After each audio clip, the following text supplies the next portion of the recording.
中華民國工商協進會今仔日辦餐會，行政院長杜英台到場參加。針對美國前2天仔宣布的301條款10%的關稅，杜英台是表示講，咱台灣有 ALT 的基礎，會閣甲美國開戰。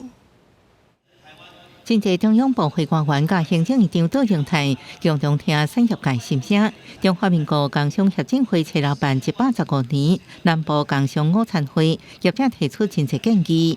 本會共提出了24項的提案，61項具體建議。感謝卓院長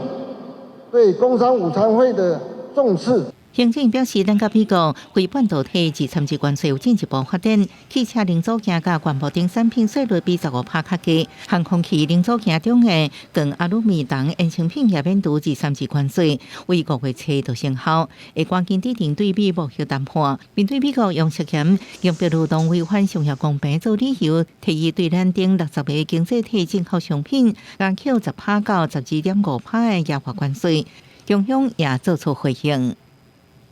而目前我們在整個60個經濟體，美方所宣布的當中，加徵額外關稅會從10%到12.5%。那台灣因為我們有 ALT 的基礎，我們會屬於比較輕的這一部分。政府樂觀看待加扣壓價關稅衝擊，或者認為影響不大。不會的，因為301條款調查最主要的目的是要補足法源，必須要動用1974年的貿易法的301條款來補足這個法源，好讓它的這個對外課徵關稅能夠持續有效力。台灣勞斯工業農業工會總幹事證實，就算真濟關稅降到15%，扣件產業也是無佇內底。我們一直致力於跟包括我們的螺絲扣件還有我們的石化業者大家在這一段時間也密集的來這個磋商市政府也提供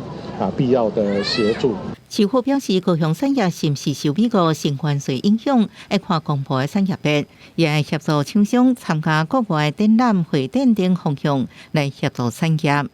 記者綜合報道。